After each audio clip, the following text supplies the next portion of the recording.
Hello my dear students, मैं हूं Meenakshi from VM academy classes Nashik. बच्चों, हम देख रहे हैं क्लास 11 का chapter 7 thermal properties of matter और आज है उसका लेक्चर नंबर 4। आज हम लोग स्टडी करने वाले हैं हीट ट्रांसफर।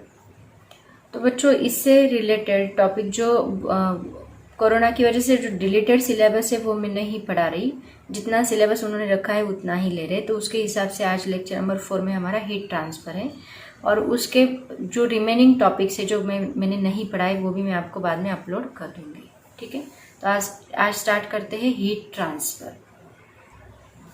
तो बच्चों देखो, हीट ट्रांसफर मतलब क्या कि हीट एक जगह से दूसरी जगह ट्रांसफर होना, ये भी बहुत इंपॉर्टेंट टॉपिक है। इसके ऊपर बहुत ज़्यादा न्यूमेरिकल्स पूछे जाते हैं।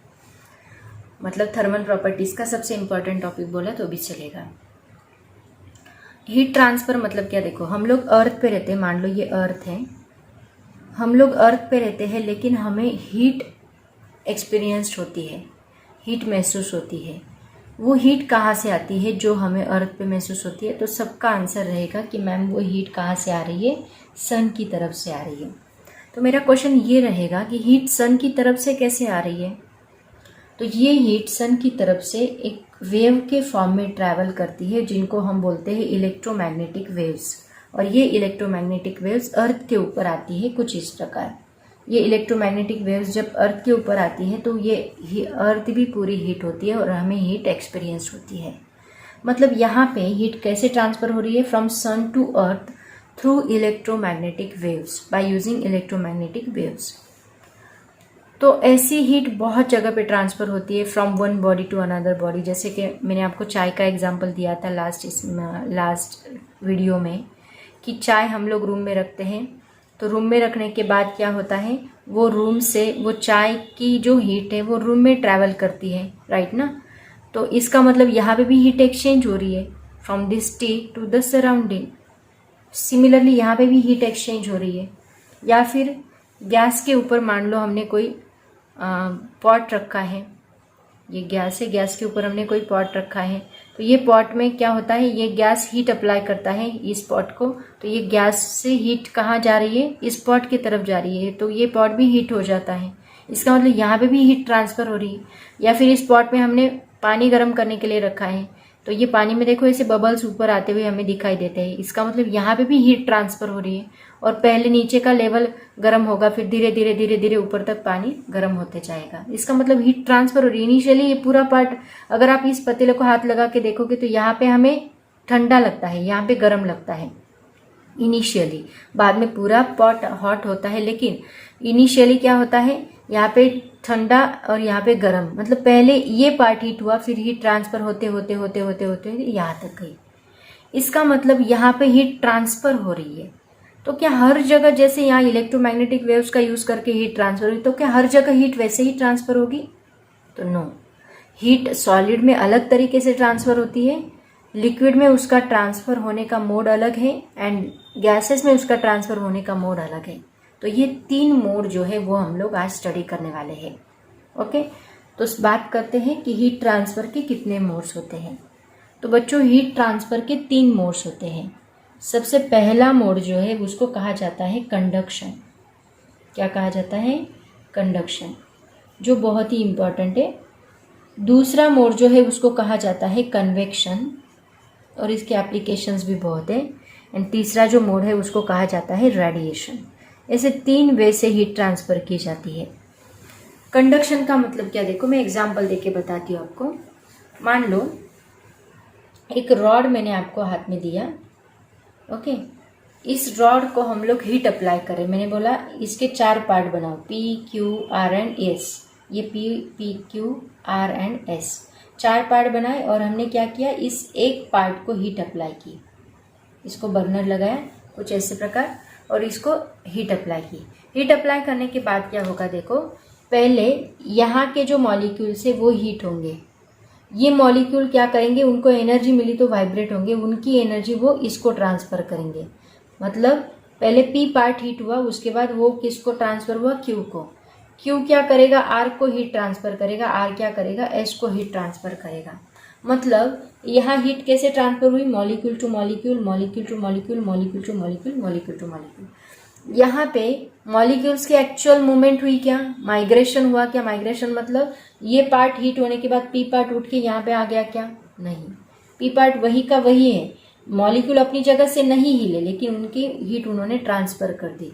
तो ऐसा जो मोड होता है जिसमें without any actual movement of heated particles heat transfer की जाती है उसको कहा जाता है कंडक्शन। तो इसकी डेफिनेशन आप लोग क्या लिखोगे, conduction means it is a mode of transfer of heat in which heat can be transferred without any actual movement of heated particles called as conduction। Okay, और ये सॉलिड में ज़्यादा होता है। अब हम बात करते हैं कन्वेक्शन की। कन्वेक्शन का मतलब क्या, देखो मान लो हमने एक वेसल में वाटर लिया और उसको हमने हीट अप्लाई की। हीट अप्लाई करने के बाद क्या होगा, यहाँ पे वाटर है, वाटर के मैंने आपको बोला कि मॉलिक्यूल्स हमें ऐसे ऊपर आते हुए दिखाई देते हैं। तो इनिशियली यहाँ का मॉलिक्यूल हीट होगा, ये मॉलिक्यूल माइग्रेट होगा, माइग्रेट होने के बाद ऊपर जाएगा और ऊपर का जो मॉलिक्यूल है जो कोल्ड है उसका वेट ज़्यादा है तो वो नीचे आएगा।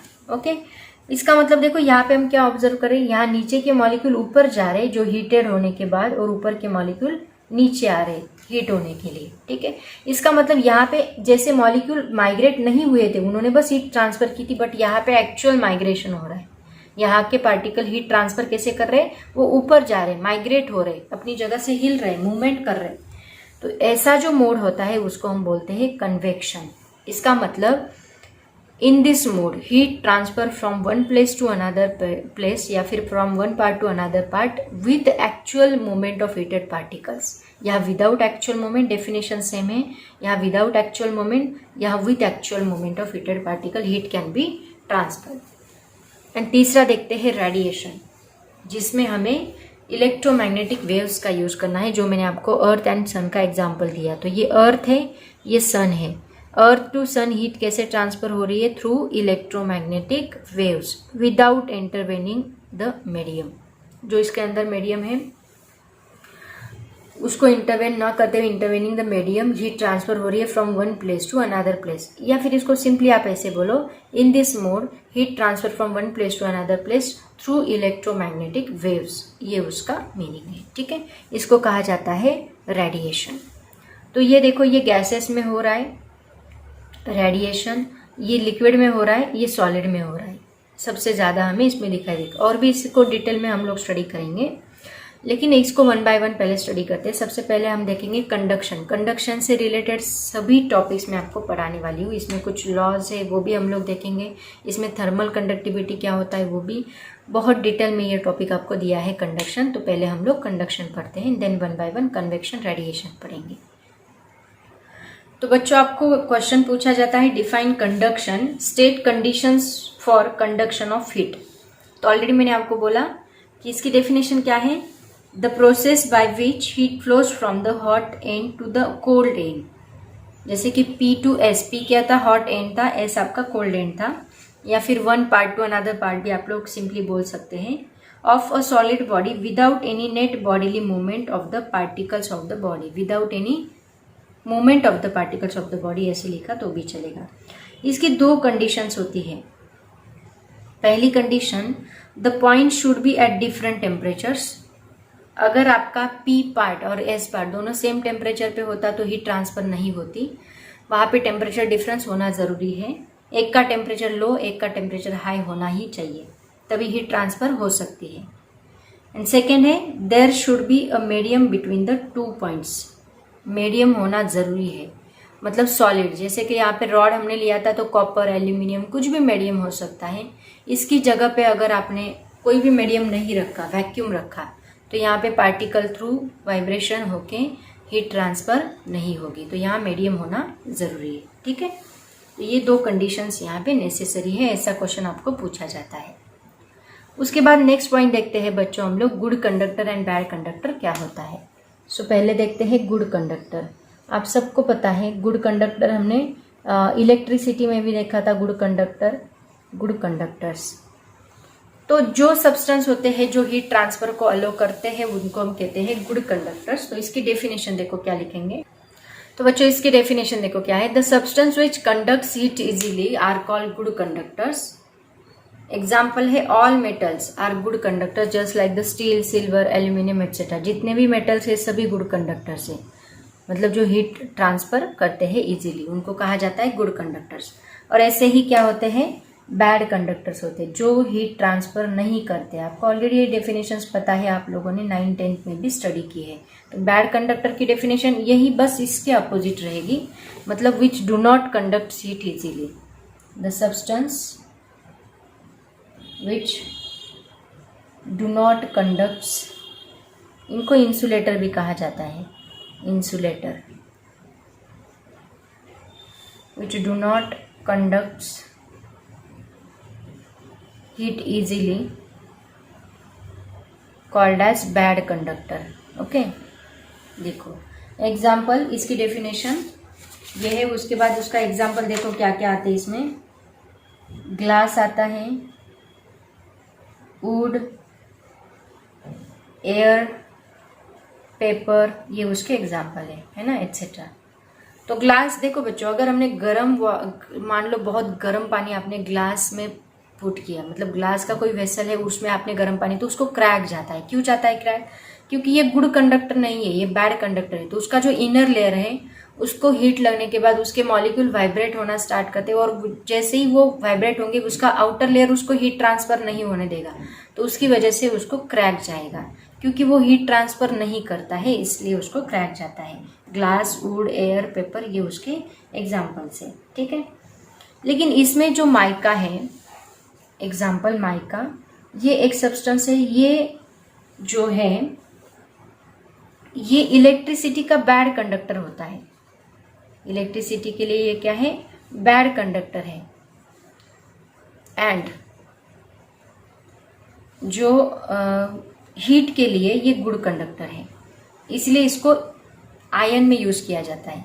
इस्त्री पता है ना सबको, हीट के लिए ये गुड कंडक्टर, ओके।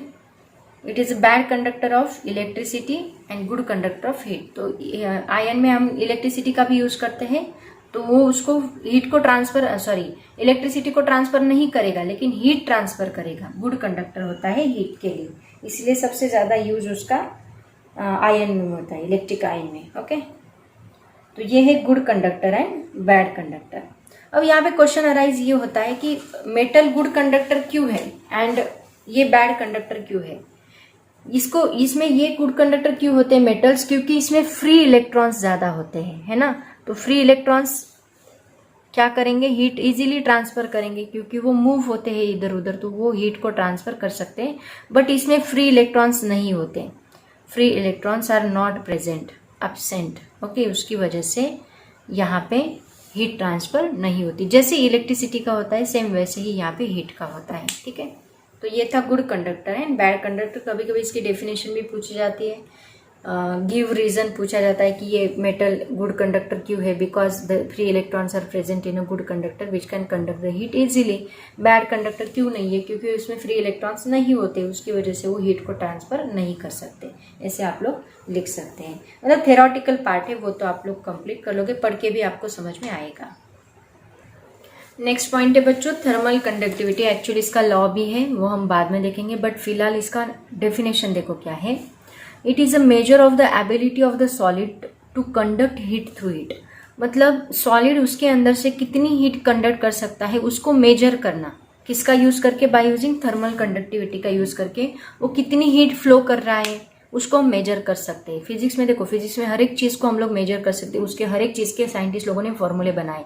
तो वैसे कितनी हीट फ्लो हो रही है हम लोग एक्सपीरियंस तो कर रहे हैं हाथ लगा के, हाँ इतनी हीट, ज्यादा हीट, कम हीट, ये हम लोग एक्सपीरियंस करते हैं। लेकिन क्या हम कितनी कैलोरी, कितना जूल हीट मेजर हो फ्लो कर रहा है वो हम मेजर कर सकते हैं। तो यस, वो हम लोग मेजर कर सकते हैं बाय यूजिंग वन फॉर्मूला, और उसी को कहा जाता है थर्मल कंडक्टिविटी। उसमें हम लोग मेजरमेंट कैसे करना है ये भी देखेंगे। फिलहाल डेफिनेशन मतलब it is the measure of the ability of solid to conduct heat through heat called as thermal conductivity. और गुड कंडक्टर जो होते हैं उनकी थर्मल कंडक्टिविटी बहुत ज़्यादा होती है, हायर होती है than the bad conductor. Bad conductor की थर्मल कंडक्टिविटी लोअर होती है, ठीक है। So this is about the thermal conductivity. अब इसके कुछ एप्लीकेशन है जो हम लोग देखते हैं अपनी डेली लाइफ में हम लोग यूज़ करते हैं, वो हम लोग देखते हैं। क्या एप्लीकेशन है देखो। ये एप्लीकेशंस आपके बैड कंडक्टर के भी हैं, जो कहाँ पे हम लोग बैड कंडक्टर यूज करते हैं, कहाँ पे हम लोग गुड कंडक्टर यूज करते हैं। तो सबसे पहला एप्लीकेशन देखो क्या है। Thick walls are used in the construction of cold storage rooms. जो कोल्ड स्टोरेज रूम होती है, मतलब मान लो कोई फ्रूट्स रखने के लिए यूज करते हैं, वेजिटेबल्स रखने के लिए यूज करते हैं कोल्ड स्टोरेज रूम, तो वैसी कोल्ड स्टोरेज रूम में हम लोग थिक वॉल्स बनाते हैं। Okay. Second, brick being a bad conductor of heat is used to reduce the flow of heat from the surrounding to the room। Room बनाने के लिए हम लोग ब्रिक्स यूज करते हैं। जो ब्रिक्स है वो बैड कंडक्टर होती है हीट का, वो बाहर की हीट को अंदर नहीं आने देती, तो उसके लिए हम लोग ब्रिक्स यूज करते हैं। Third, better heat insulation is obtained by using hollow bricks. उससे भी ज़्यादा हॉलो ब्रिक्स अगर हमने यूज किया तो वो अच्छा इंसुलेशन देते हैं, बाहर की हीट को अंदर नहीं आने देती। Fourth, air being a poorer conductor than a brick, it further avoids the conduction of heat from outside। इससे भी पुअरर कंडक्टर कौन है, एयर है, उसको भी आप लोग यूज कर सकते हैं। ठीक है। उसके बाद नेक्स्ट पॉइंट है, street vendors keep the ice blocks packed in a sawdust to prevent them from melting rapidly. Melt ना हो इसलिए उसके अराउंड सराउंडिंग में, सॉडस्ट के सराउंडिंग में क्या रखते हैं, आइस ब्लॉक्स रखते हैं, पैक करके रखते हैं आइस ब्लॉक से स्ट्रीट वेंडर्स, ताकि वो मेल्ट ना हो, हीट एक्सचेंज ना हो। ठंडा रखेगा आइस ब्लॉक्स रखने से, उसकी वजह से हीट एक्सचेंज नहीं होगी, उसका मतलब वो मेल्ट नहीं होगा। ठीक है। उसके बाद जो कुकिंग यूटेंसिल्स होते हैं, जैसे कि कुकर का जो हैंडल होता है वो हम लोग एबोनाइट से बनाते हैं, ताकि वो एबोनाइट हीट एक्सचेंज नहीं करता, ताकि हमें गर्म ना लगे, इसलिए वहां पे एबोनाइट यूज किया जाता है। Handle of cooking utensil is made up of bad conductor of heat such as ebonite to protect our hand from the hot utensil.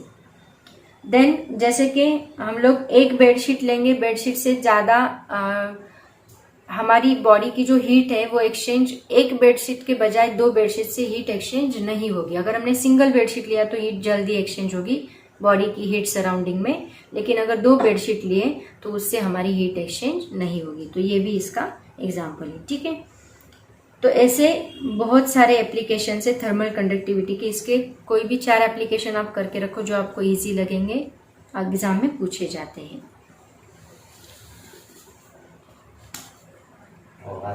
Next point, temperature gradient देखो क्या है।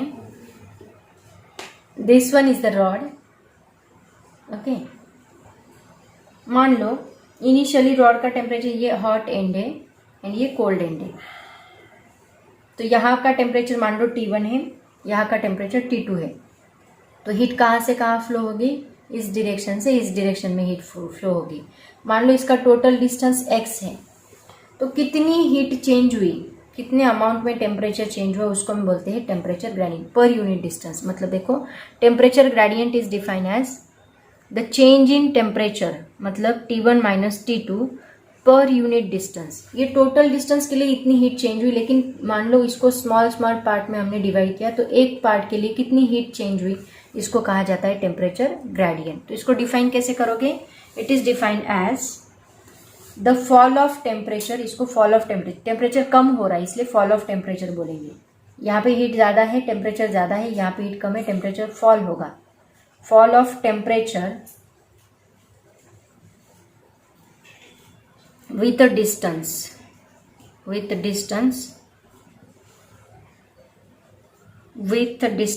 between, direction भी लिखो यहाँ पे, between the ends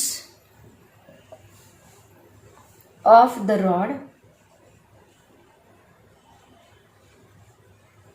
in the direction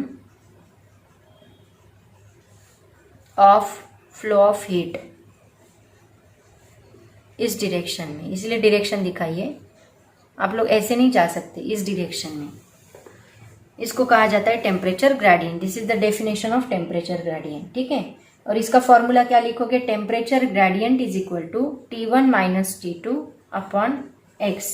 इसका ऐसा unit क्या रहेगा बोलो, इसका ऐसा यूनिट यहाँ पे, इसका ऐसा यूनिट, एक मिनट यहाँ पे नीचे लिखते हैं, ऐसा यूनिट इज इक्वल टू, इसका क्या आएगा, degree Celsius divide by metre. x है ना, मतलब metre, degree Celsius per unit metre, called as SI unit of temperature gradient. इससे ही हम लोग बोल सकते हैं, या फिर केल्विन भी लिख सकते हैं, केल्विन पर मीटर ऐसे भी लिख सकते हैं। इससे डायमेंशन देखो क्या बनता है, डायमेंशन इज इक्वल टू, ये नीचे L है, मास नहीं, मीटर नीचे है, मतलब लेंथ का क्या आएगा -1 ऊपर जाने के बाद, मास नहीं है तो 0, टाइम नहीं है तो 0, टेम्परेचर है तो K1 आएगा, मतलब L-1 डिवाइड बाय है इसलिए M1 0 है, ये मास नहीं है, मीटर के लिए लेंथ यूज करते हैं हम लोग, M क्या है 0, टाइम नहीं है तो 0, K किसके लिए होता है, टेम्परेचर के, केल्विन K1, सो L-1 M0 T0 K1, ये आपको MCQs में पूछा जाता है डायमेंशन बहुत बार, बच्चे इग्नोर करते हैं छोटे टॉपिक के लिए और उसी के ऊपर क्वेश्चन आता है, तो ये भी आप लोग याद रखो, ठीक है। फॉल ऑफ बहुत सिंपल है, फॉल ऑफ टेम्परेचर पर यूनिट डिस्टेंस, इतना भी अगर आपने याद रखा तो फुल मार्क्स आपको जरूर मिलेंगे। So this one is the temperature gradient. अब हम लोग बहुत important topic that is law of thermal conductivity क्या होता है वो देखते हैं, देन उससे रिलेटेड न्यूमेरिकल्स देखेंगे, देन बाद में नेक्स्ट लेक्चर में मैं कन्वेंशन एंड रेडिएशन बताऊंगी। ओके, नेक्स्ट टॉपिक देखो बच्चों, कोएफिशिएंट ऑफ थर्मल कंडक्टिविटी क्या होता है। इसी को हम लोग लॉ ऑफ थर्मल कंडक्टिविटी बोलते हैं, उसी के ऊपर से हम लोग कोएफिशिएंट ऑफ थर्मल कंडक्टिविटी का फॉर्मूला डिराइव करेंगे एंड देन उसके रिलेटेड न्यूमेरिकल सॉल्व करेंगे। तो सबसे पहले मैं आपको रॉड का एग्जांपल देती हूँ। रॉड में हमने स्टडी किया था, रॉड को हम लोग हीट अप्लाई करते हैं, राइट ना। मान लो इस रॉड का जो एरिया है वो हम लोग A कंसिडर करते हैं, A is the area of the rod, and initially इस बॉडी का टेम्परेचर T1 है और यहाँ पे वो चेंज होते होते मान लो T2 तक आया है, ठीक है। तो हम लोग लिखेंगे T1 minus T2 is equal to change in temperature. Simple है एक्चुअली। मान लो हमने इसको Q जितनी अमाउंट ऑफ हीट अप्लाई की है, यहाँ से हम लोग हीट अप्लाई कर रहे हैं Q है amount of heat, and T जितने टाइम के लिए अप्लाई की, ओके। तो ये जो अमाउंट ऑफ हीट देखो ये, और कोई डिस्टेंस हम लोग कंसीडर कर लेते हैं, मतलब ये जो है ये डिस्टेंस हमने कंसीडर किया x, so x is the distance. तो देखो ये जो अमाउंट ऑफ हीट है, that amount of heat depends on the 4 things which are area, change in temperature, time and distance. तो ये चारों के ऊपर अमाउंट ऑफ हीट डिपेंड कर रही है। कैसे डिपेंड कर रही है देखो, अगर मैं एरिया बढ़ा दूं, अगर एरिया इंक्रीज करेंगे तो हमें इसका एरिया अगर बढ़ा दिया तो आपको हीट, अमाउंट ऑफ हीट भी बढ़ानी पड़ेगी, उसको ज़्यादा हीट लगेगी, राइट ना। इसको हीट होने के लिए ज़्यादा हीट लगेगी। तो यहाँ एरिया इंक्रीज किया तो अमाउंट ऑफ हीट भी इंक्रीज होता है, एरिया डिक्रीज किया तो अमाउंट ऑफ हीट भी डिक्रीज होता है। तो पहला पॉइंट आएगा Q is directly proportional to area, right? Because it is increases, then heat also increases, it decreases, heat also decreases. Similarly, ये टेम्परेचर डिफरेंस अगर बढ़ गया, इसका मतलब अमाउंट ऑफ हीट भी बढ़ गई। टेम्परेचर डिफरेंस कम हुआ तो अमाउंट ऑफ हीट भी कम होगी। इसका मतलब Q is directly proportional to T1 minus T2 होता है। सिमिलरली जितनी ज़्यादा देर आप उसको हीट करोगे उतना ज़्यादा अमाउंट ऑफ हीट प्रोड्यूस्ड होगा। इसका मतलब Q is directly proportional to time. ये तीनों के लिए डायरेक्टली प्रोपोर्शनल है, लेकिन अगर मैं डिस्टेंस बढ़ा दूँ तो अमाउंट ऑफ हीट कम होगा, अगर डिस्टेंस कम कर दूँ तो अमाउंट ऑफ हीट बढ़ेगा। सो फोर्थ पॉइंट जो आएगा डिस्टेंस से relation, that is inversely proportional to x। Amount of heat is directly proportional to area, amount of heat is directly proportional to temperature difference, directly proportional to time, but it is inversely proportional to distance होता है, ठीक है। और अगर ये चारों factors को हमने कंबाइन किया तो हमें क्या मिलेगा, देखो सबका Q है और ये 4 फैक्टर्स चेंज हो रहे, तो जो डायरेक्टली प्रोपोर्शनल है उनको हम न्यूमरेटर में लेंगे T1 minus T2 into time, ये तीनों फैक्टर को हम न्यूमरेटर में लेंगे, एंड जो डिस्टेंस है वो इसको इनवर्सली प्रोपोर्शनल है तो उसको हम डिवाइड करेंगे। ये इसका फॉर्मूला बनता है, amount of heat is directly proportional to A into T1 minus T2 into T divide by x। और अगर हमने ये डायरेक्टली प्रोपोर्शनल साइन निकाला K, यहाँ पे कांस्टेंट लिखा K, A into T1 minus T2 into T divide by x। तो यहाँ पे जो ये K है इसको कहा जाता है coefficient of thermal conductivity, coefficient of thermal conductivity. तो इसकी डेफिनेशन बहुत बार आपको पूछी जाती है। क्या डेफिनेशन आएगी देखो इसकी। मान लो पहले के का इक्वेशन बना लेते हैं। के का इक्वेशन क्या बनेगा, ये के एज इट इज रखो, ये एक्स को इधर शिफ्ट करो तो ये क्यू को जाके मल्टीप्लाई होगा, क्यू इंटू एक्स बनेगा। एंड ये जो है इसको डिवाइड करो, ये क्यू इंटू एक्स, एंड ये नीचे डिवाइड होगा A into T one minus T two into T. तो ये हमें मिला किसका formula, this is the formula of coefficient of thermal conductivity. तो इसकी डेफिनेशन देखो क्या आएगी। जो नीचे होते हैं उनको हम क्या बोलते हैं, per unit per unit per unit बोलते हैं। तो यहाँ पे ये अमाउंट ऑफ हीट है, सबका पहले मीनिंग पता कर लो। Amount of heat, this is distance, this is area, this is change in temperature, this is time. Okay, define करो। Coefficient of thermal conductivity of a material is defined as the quantity of heat that flows in 1 second. 1 second क्यों, क्योंकि divide by, या फिर ऐसे बोलो the quantity of heat having a side 1 metre per unit area per unit temperature difference per unit time. Okay, ऐसे हम लोग बोल सकते हैं। Amount of heat having a side 1 metre per unit area per unit temperature difference per unit time, ऐसे हम लोग इसका डेफिनेशन लिखेंगे। सिंपल डेफिनेशन है, इसी से उसका ऐसा यूनिट भी बनेगा, ऐसा यूनिट भी देख लेते हैं। बट ये फॉर्मूला जो है ये बहुत इंपॉर्टेंट है, इसके ऊपर आपको न्यूमेरिकल्स पूछे जाते हैं। तो बच्चों अभी इसका ऐसा यूनिट देखते हैं। ऐसा यूनिट क्या आएगा देखो, पहले फॉर्मूला लिख लेते हैं, उसके ऊपर से ऐसा यूनिट देखेंगे। के इज इक्वल टू क्या है, Q into X divide by A into T one minus T two into T. तो यहाँ पे क्यू का ऐसा यूनिट क्या आएगा, joule into metre divide by metre square into degree Celsius into second. तो ये 1 मीटर यहाँ पे कैंसिल होगा, तो इसको हम ऐसे भी लिखते हैं joule per second degree Celsius inverse, ऐसे भी लिखते हैं। और जूल पर सेकेंड, हाँ 1 मीटर रह गया यहाँ पे, metre inverse, joule per second degree kelvin inverse metre inverse, ऐसे भी लिखते हैं। ऐसा क्यों लिखा मैंने जूल पर सेकेंड, या फिर आप इसको ऐसे भी लिख सकते हैं, और joule into second inverse metre inverse degree Celsius inverse, ऐसे भी लिख सकते। जो डिवाइड बाय टर्म्स है ना उनको इनवर्स इनवर्स लिख दो, ऐसे भी हम लोग इसको लिख सकते हैं। ठीक है, इसको देखो। और दूसरा यूनिट क्या बनता है, जूल पर सेकेंड को हम लोग क्या बोलते हैं, वैट बोलते हैं। तो इसको हम ऐसे भी लिख सकते हैं, ऐसा यूनिट वैट, इसका वैट लिखा हमने degree Celsius inverse metre inverse, इसको हम ऐसे भी लिख सकते हैं, या फिर केल्विन इनवर्स मीटर इनवर्स, ऐसे भी बोल सकते हैं। उसके बाद इसका डायमेंशन देखो क्या बनेगा।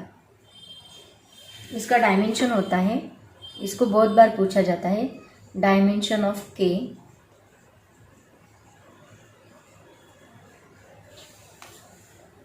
देखो, जूल मतलब ये किसका डायमेंशन हो गया, एनर्जी का। देन नीचे सेकेंड है, देन डिग्री सेल्सियस मतलब केल्विन का आएगा, मीटर मतलब ये किसका आएगा, लेंथ का आएगा। तो पहले हम इसका लिख लेते हैं, एनर्जी का। एनर्जी का डायमेंशन क्या होता है, L2m1 T-2, ये एनर्जी का डायमेंशन होता है, 2 1 -2। देन डिग्री सेल्सियस का क्या आएगा, यहाँ पे K-1 आएगा, क्योंकि ये K है ना। सेकेंड का क्या आएगा यहाँ पे, T-1, वो भी -1 ही आएगा। इसका देखो, जूल का हमने लिखा ये, सेकेंड के लिए T-1 लिखा, मीटर के लिए हम क्या लिखेंगे, L-1 लिखेंगे, एंड डिग्री सेल्सियस मतलब टेम्परेचर के लिए K-1। तो इनको कंबाइन कर दो, क्या बनेगा देखो, L-1 L2 कितना बनेगा, 2 में से -1 गया, कितना होगा, L1 बचेगा। ठीक है, M1 T देखो, ये -2 है, ये -1 मतलब T-3 बनेगा, K-1 बनेगा। समझ में आया कैसे किया। पहले एनर्जी का लिखो, टेम्परेचर का, टाइम नीचे सेकेंड इनवर्स है तो टाइम का लिखना पड़ेगा, डिग्री सेल्सियस है, सॉरी मीटर इनवर्स है तो L-1 लिखना पड़ेगा। तो इनको लिखा, उसको ऐड सब्ट्रैक्ट किया एंड देन ये final coefficient of thermal conductivity का डायमेंशन पूछा जा सकता है। सभी चीज़ों के डायमेंशन निकालने की आदत डाल लो, क्योंकि आपको एग्जाम में कौन सा भी डायमेंशन पूछा जाएगा वो कंसीडर करके चलते आपको सभी फॉर्मूलेज आ रहे हैं। उसके बाद देखो कोएफिशिएंट ऑफ थर्मल कंडक्टिविटी को इन टर्म्स ऑफ टेम्परेचर ग्रेडियंट में डिफाइन करो, ऐसे भी कभी कभी पूछा जाता है। तो देखो के का फॉर्मूला क्या है, Q into X divide by A into T1 minus T2 into T। अब यहाँ पे टेम्परेचर ग्रेडियंट का फॉर्मूला क्या होता है, temperature gradient is equal to T1 minus T2 divide by x, ये फॉर्मूला होता है, राइट ना। तो हम क्या करेंगे, इस x को नीचे डिवाइड करेंगे। देखो k इज इक्वल टू क्या बनेगा, Q एज इट इज रखो, A इंटू ये T भी एज इट इज रखो एंड ये T1 माइनस T2 जो है उसको ये यहाँ का x नीचे डिवाइड कर दो, तो ये एक टेम्परेचर ग्रेडियंट बन गया।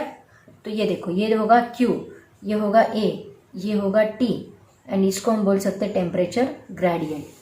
तो इसको डिफाइन करो, क्या बनेगा, it is the amount of heat flows per unit area per unit time per unit temperature gradient. ऐसे हम लोग इसको डिफाइन कर सकते हैं। कभी कभी ये भी डेफिनेशन आपको पूछी जा सकती है, define coefficient of thermal conductivity in terms of temperature gradient. So coefficient of thermal conductivity is defined as amount of heat flows per unit area per unit time per unit temperature gradient. Simple definition, okay. उसके बाद आपको conduction rate की definition भी पूछी जाती है। Conduction rate मतलब क्या होता है, amount of energy transferred per unit time, मतलब पावर, उसी को हम बोलते हैं amount of energy transferred per unit time called as conduction rate. मतलब अमाउंट ऑफ एनर्जी ट्रांसफर यहाँ पे क्या है, Q डिवाइड बाय टाइम, इसको कहा जाता है कंडक्शन रेट। इसी को बोला जाता है पावर, ओके। पावर हम डिनोट करते हैं P से। अब देखो यहाँ पे Q बाई T का फॉर्मूला, Q का फॉर्मूला हमारे पास क्या है, Q इज इक्वल टू होता है A into T1 minus T2 into T divide by K, यहाँ पे K रहेगा, डिवाइड बाय X। ये फॉर्मूला हमने डिराइव किया था। अब यहाँ पे T अगर हम इधर शिफ्ट करें तो ये T यहाँ से निकल के यहाँ पे आएगा। तो Q बाई T का फॉर्मूला देखो क्या बन रहा है, K into A into T1 minus T2 into divide by X, ये फॉर्मूला बना। तो पावर का फॉर्मूला क्या बनेगा, दिस वन। तो इसको डिफाइन तो आपको यही करना है, अमाउंट ऑफ एनर्जी ट्रांसफर पर यूनिट टाइम, और उसका फॉर्मूला आप लोग यहाँ पे ऐसे लिखोगे। तो इसके ऊपर से आप इसकी डेफिनेशन ऐसे भी लिख सकते हो, अमाउंट ऑफ हीट ट्रांसफर पर यूनिट टाइम। यहाँ पे देखो ये क्या है, K मतलब क्या है, coefficient of thermal conductivity. So is the amount of heat energy transfer पर unit time through a slab, किसी स्लैब में से जिसका एरिया A है, जिसका थिकनेस X है और जिसका चेंज इन टेम्परेचर ये है, उसको हम बोलेंगे कंडक्शन रेट। और वहां पे आगे उसका फॉर्मूला लिख दो, ओके। तो बच्चों इसी से एक कंसेप्ट बनता है, that is the thermal resistance. तो वो मैं यहीं पे एक्सप्लेन करती हूँ, फॉर्मूला यही है क्योंकि उसका थर्मल रेजिस्टेंस। थर्मल रेजिस्टेंस मतलब टेम्परेचर को अपोज करने वाला रेजिस्टेंस। तो थर्मल रेजिस्टेंस देखो क्या बनेगा, यहाँ पे ये जो टर्म है मैं इसको लिखती हूँ, P इज इक्वल टू, इसको डायरेक्टली लिखते हैं हम लोग, K into A T1 minus T2 divide by X, ठीक है। अभी ये T1 माइनस T2 को मैं अगर इधर शिफ्ट कर दूँ, काम करते हैं, ये बाकी टर्म्स को हम इधर शिफ्ट करते हैं, ये P को इधर शिफ्ट करते हैं, तो क्या बनेगा देखो, ये X यहाँ मल्टीप्लाई है, इस साइड आके डिवाइड है, इस साइड आके मल्टीप्लाई होगा, K एंड A यहाँ पे मल्टीप्लाई, इस साइड आके डिवाइड होंगे। T1 माइनस T2 यहाँ पे ही रखो एंड ये जो P है उसको यहाँ डिवाइड करो। तो ये जो हमें टर्म मिली है इसको कहा जाता है, this is called as thermal resistance. Thermal resistance. तो थर्मल रेजिस्टेंस देखो क्या बन रहा है, जैसे अपना इलेक्ट्रिकल रेजिस्टेंस होता है वैसे थर्मल रेजिस्टेंस भी होता है। तो इलेक्ट्रिकल रेजिस्टेंस में क्या होते हैं, R is equal to V upon I होता है, तो वैसे यहाँ पे X डिवाइड बाय KA होता है, टेम्परेचर डिवाइड बाय पावर, ऐसे उसका मीनिंग है, ठीक है। इसका मतलब देखो, कभी कभी आपको पूछा जा सकता है थर्मल रेजिस्टेंस डिफाइन करो, तो ये नीचे क्या है पावर, इसको इस कंसेप्ट को T1 minus T2 divide by P, इसको हम कहेंगे this is called as thermal resistance and it is denoted by RT। उसका फॉर्मूला क्या बन रहा है, X divide by K into A।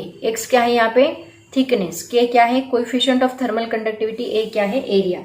अगर एरिया इंक्रीज होता है तो थर्मल रेजिस्टेंस डिक्रीज होता है, एरिया डिक्रीज होगा तो थर्मल रेजिस्टेंस इंक्रीज होगा, क्योंकि अमाउंट ऑफ हीट उसको डायरेक्टली प्रोपोर्शनल है ना, उसकी वजह से। एरिया इंक्रीज होने के बाद अमाउंट ऑफ हीट इंक्रीज होगी, इंक्रीज होने से रेजिस्टेंस क्या होगा, डिक्रीज होगा, because it is related to heat flows. That resistance is related to electrical flows but it related to heat flows. X distance है, डिस्टेंस अमाउंट जो amount of heat को inversely proportional है वो यहाँ पे रेजिस्टेंस को directly proportional होगा, जो यहाँ डायरेक्टली प्रोपोर्शनल है वो यहाँ पे इनवर्सली प्रोपोर्शनल होगा, ऐसे उसका मीनिंग है। ठीक है, तो ये जो कंसेप्ट है इसको कहा जाता है thermal resistance. It is opposite to thermal conductivity, मतलब जो अमाउंट ऑफ हीट के लिए अपोज करेगा उसको थर्मल रेजिस्टेंस हम लोग बोलेंगे, उसका ये फॉर्मूला होता है। ठीक है, इसका एसआई यूनिट क्या बनेगा, देखो एसआई यूनिट, ये सभी कंसेप्ट आपके बुक में दिए हैं। एसआई यूनिट क्या बनेगा, दैट इज ये एक्स का यूनिट क्या रहेगा मीटर, देन के का unit coefficient of thermal conductivity का बहुत बड़ा यूनिट है, क्या है पहले इसका लिख लेते हैं, metre divide by coefficient of thermal conductivity का joule second inverse, metre inverse, degree Celsius inverse, area का मीटर स्क्वायर। तो देखो ये मीटर इनवर्स इसमें से एक गया तो ये 1 बचता है, मतलब ये मीटर मीटर पूरा कैंसिल हो रहा है यहाँ पे, क्योंकि ये मीटर 2 माइनस 1 1 रहेगा और ये 1 ये 1 ये पूरा मीटर कैंसिल होगा। डिवाइड बाय क्या बच रहा है, joule second and degree Celsius, तो ये डिग्री सेल्सियस ऊपर जाएगा तो ये डिग्री सेल्सियस -1 का +1 बनेगा, सेकेंड ऊपर गया -1 का +1 बना, डिवाइड बाय जूल, ये आपको ऐसा यूनिट मिलेगा RT का। ठीक है, मतलब थर्मल रेजिस्टेंस का, this is the SI unit of RT, ये पूछा जा सकता है आपको। इसी के ऊपर से हम लोग डायमेंशन भी लिख सकते हैं इसका। डायमेंशन देखो क्या बनेगा इसका, डायमेंशन डिग्री सेल्सियस है मतलब K1 है, राइट, K1 आ रहा है, सेकेंड है मतलब टाइम 1 है, एंड नीचे जूल है मतलब एनर्जी, एनर्जी का क्या है L2 M1 T-2। तो ये टर्म्स को ऊपर शिफ्ट करो, कभी भी ऐसा यूनिट के ऊपर से डायमेंशन लिखा करो। L2 ऊपर जाके -2 बनेगा, M1 ऊपर जाके -1 बनेगा, ये -2 ऊपर जाके +2 मतलब ये T3 बनेगा 2 + 1 and K1 as it is रहेगा। ये रहा आपका RT का डायमेंशन। ठीक है, L-2 M-1 T3 K1, ये सभी छोटी छोटी बातें आपको याद रखनी है। देखो कंडक्शन रेट हमने पढ़ा, एक ही फॉर्मूले के अलग अलग फॉर्म्स है, वही हम लोग देख रहे हैं। कंडक्शन रेट मतलब Q divide by T, thermal resistance मतलब T1 minus T2 divide by P, मतलब जो Q डिवाइड बाई T हमने किया था इसकी जगह पे हम Q डिवाइड बाई T भी लिख सकते हैं। वही है, वही फॉर्मूला, उसके अलग अलग फॉर्म्स, उसके अलग अलग डायमेंशंस उन्होंने पूछे हैं। ओके, तो देखो बच्चों एक टेबल है वो हम लोग कंप्लीट करते हैं, इससे आपको बहुत अच्छे से क्लियर होगा कहाँ पे थर्मल रेजिस्टेंस हाई रहेगा, कहाँ पे कंडक्टेंस हाई रहेगा। मतलब देखो पहले इसमें दिया है थर्मल कंडक्टिविटी जिसको हमने K से डिनोट किया, अभी हमने देखा थर्मल रेजिस्टिविटी जिसको हम ρT से डिनोट करेंगे, थर्मल रेजिस्टेंस RT से डिनोट करेंगे। तो वो इंसुलेटर होगा कि कंडक्टर होगा हीट का, वो हम लोग देखेंगे। मान लो थर्मल कंडक्टिविटी लो है, अगर थर्मल कंडक्टिविटी लो है तो रेजिस्टिविटी इसकी ज़्यादा है, मतलब यहाँ से कम हीट फ्लो हो रही है, ऐसे उसका मीनिंग है। अगर ये लो है तो रेजिस्टिविटी क्या रहेगी, हाई रहेगी, क्योंकि ये दोनों अपोजिट है। अगर ये हाई है तो थर्मल रेजिस्टेंस क्या रहेगा, इसका हाई रहेगा। अगर ये हाई है इसका मतलब ये सब्सटेंस क्या हुआ, कंडक्टर हुआ कि इंसुलेटर, ये हुआ इंसुलेटर। ओके, ऐसा टेबल आपको पूछा जाता है। मान लो ये हाई है, ये हाई है तो ऑब्वियसली ये क्या रहेगा, लो। अगर ये लो है तो ये भी लो रहेगा। अगर रेजिस्टेंस लो है इसका मतलब ये कंडक्टेंस है, कंडक्टेंस क्या करता है, हीट फ्लो करता है, इसका मतलब it is a good conductor, तो इसको हम बोलेंगे कंडक्टर ऑफ हीट। ऐसा टेबल आपको पूछा जाता है, बहुत सिंपल टेबल है। ओके, तो अभी देखो बच्चों, इससे थ्योरेटिकल पार्ट बहुत था इस टॉपिक में, तो वो सभी मैंने यहाँ पे कंप्लीट किया है। अब इससे एक दो न्यूमेरिकल्स देखते हैं हम लोग, एंड देन ये टॉपिक हम लोग खत्म करेंगे। एक्सरसाइज का न्यूमेरिकल है। न्यूमेरिकल देखो क्या है, find the temperature difference between two sides of a steel plate 4 centimetre thick. 4 centimetre area x दिया है, थिक मतलब एक्स दिया है। When heat is transmitted through a plate at the rate of 400 kilocalorie per minute per square meter at steady state। देखो heat दी है 400 kilo calorie पर minute, मतलब time दिया है 1 मिनट, पर स्क्वायर मीटर मतलब एरिया दिया है 1 मीटर स्क्वायर। समझ में आए? At steady state thermal conductivity of steel is K कितना दिया है 0.026 kilo calorie per metre second kelvin. देखो कैसे सॉल्व करना है, सिंपल न्यूमेरिकल है। आपको क्या निकालना है, टेम्परेचर डिफरेंस निकालना है, T1 minus T2। Find the temperature difference बोला है ना, पहला ही वर्ड, पहला ही सेंटेंस। तो गिवन पहले लिख लो, गिवन इसका बहुत अच्छे से लिखना ध्यान देके, क्योंकि उन्होंने थोड़ा कॉम्प्लिकेटेड करके दिया है। एक्स कितना दिया है उन्होंने 4 सेंटीमीटर, मतलब 4 इंटू 10⁻⁻² मीटर। उसके बाद heat is transmitted through the plate rate, मतलब क्यू कितना दिया है 400। अब यहाँ पे देखो क्यू 400 दिया है, पर मिनट पर एरिया मतलब A into T, Q divide by पर एरिया पर, ये इतना कंसेप्ट उन्होंने कितना दिया है 400 किलो कैलोरी। इसको हम बोलेंगे किलो कैलोरी पर मिनट पर मीटर स्क्वायर। अब ये मिनट है, उसको सेकेंड में हमें कन्वर्ट करना पड़ेगा। तो हम क्या करेंगे, 400 को सेकेंड में कन्वर्ट करने के लिए 60 से डिवाइड करेंगे, और ये फिर किलो कैलोरी पर सेकेंड पर मीटर स्क्वायर बनेगा। ओके, तो 0 0 गेट कैंसल, 40 डिवाइड बाई 60 रखो, आगे कुछ कैंसिल होता है क्या देखते हैं। ठीक है, अब हमें क्या चेक करना है, देखो क्या फाइंड करना है। के भी दिया है उन्होंने, के कितना दिया है 0.026 kilo calorie per metre second kelvin. Okay, अब T1 माइनस T2 निकालना है। फॉर्मूला पहले लिख लो, क्यू क्या होता है K इंटू ए into T1 minus T2 divide bye x. तो T1 माइनस T2 को एज इट इज रखो, बाकी सभी टर्म्स को इधर शिफ्ट कर दो। T1 minus T2 is equal to Q into X divide by, ये K एंड A इस साइड जाके डिवाइड होंगे, तो Q divide by A, sorry time रह गया, ये टाइम यहाँ पे डिवाइड होगा। तो यहाँ पे देखो Q डिवाइड बाय 80 हमें दिया है ना, तो बचता क्या है यहाँ पे x डिवाइड बाय K। तो ये टर्म उन्होंने ऑलरेडी दे के रखी है, क्या दी है 40 डिवाइड बाय 6, इसकी जगह पे पुट करो, इंटू x कितना दिया है 4 इंटू 10⁻⁻² डिवाइड बाय K कितना दिया है 0.026। तो इसको कैसे सॉल्व करोगे, देखो ये 2 3 ज़ा 2 2 ज़ा 4। ओके, सॉल्व करने के लिए शॉर्ट कर लो उसको। और क्या कर सकते हैं, देखो इसको भी 20 से डिवाइड कर सकते हैं, 20 2 ज़ा, नहीं तो 2 से डिवाइड करो बेटर रहेगा, 2 20 ज़ा 2 13 ज़ा, ये 0.03 बनेगा। ओके, 013 बनेगा। तो ये होगा देखो 40 इंटू 2, ये कितना होता है 40, that is into 10⁻⁻² as it is रहेगा, डिवाइड बाय ये कितना होगा 3 इंटू, इसको क्या लिखो 1 2 3 डिजिट शिफ्ट कर लो इसका, तो ये बनेगा 13 इंटू 10⁻³ बनेगा। 3 डिजिट मैंने राइट में शिफ्ट किया तो ये माइनस से बढ़ेगा। ओके, अब देखो क्या कर सकते हैं, और ये 13 एंड 3 से मल्टीप्लाई कर लो, ये -3 ऊपर शिफ्ट करो, तो ये क्या बनेगा 40 डिवाइड बाय, ये क्या होता है 39 इंटू 10⁻² प्लस 3। ओके, ये -3 ऊपर गया तो +3 बनेगा। तो इनका डिवीजन कितना आएगा, देखो 1.026 आएगा इसका डिवीजन, इन दोनों का डिवीजन किया तो ये बनता है 1.026 इंटू ये 10⁻1 बचेगा, तो आपका फाइनल आंसर मिलेगा आपको, ये 10 से अगर मल्टीप्लाई किया तो 10.26, ये आपका फाइनल आंसर केल्विन में, T1 माइनस T2। ओके, ये हमें फाइनल आंसर मिला। समझ में आए? ऐसे हम लोग इसको सॉल्व करेंगे। तो ठीक से न्यूमेरिकल आप पढ़ लो, क्या क्या दिया है उसमें देखो, एंड देन वैल्यूज पुट करो। फॉर्मूला तो सेम रहने वाला है, इसी में से आपको कुछ पूछने वाले हैं, तो पहले तो रीअरेंज करो formula and then step by step solve करते जाओ।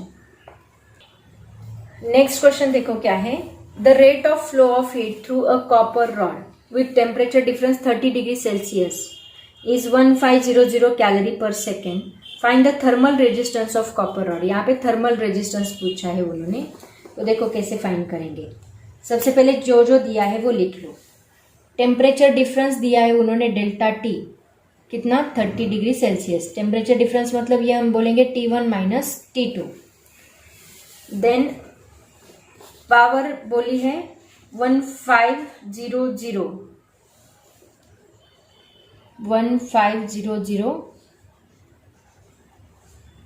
कैलोरी पर सेकेंड है ना, Q/T. ओके. और हमें बोला है रेजिस्टेंस निकालो, थर्मल रेजिस्टेंस.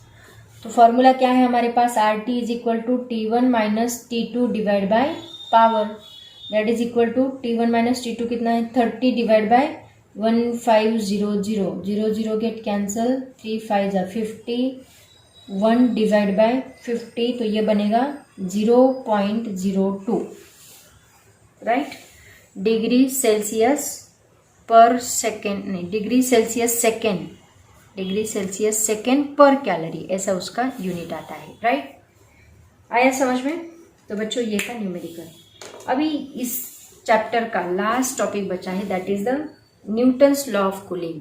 वो मैं आपको नेक्स्ट लेक्चर में पढ़ाऊंगी, उसके न्यूमेरिकल्स एंड वो लॉ क्या होता है. सिंपल सा लॉ है, बहुत सिंपल है, आपको जल्दी समझ में आ जाएगा, छोटा सा टॉपिक बनेगा. हाँ, और इससे रिलेटेड कन्वेक्शन एंड रेडिएशन भी बचा है, उसका भी मैं सेपरेट वीडियो बना के अपलोड करूंगी. वो छोटा सा टॉपिक है, थेरोटिकल है, उसमें ज़्यादा न्यूमेरिकल्स वगैरह कुछ नहीं, इसमें कंडक्शन ही बड़ा था, कन्वेक्शन एंड रेडिएशन सिंपल है.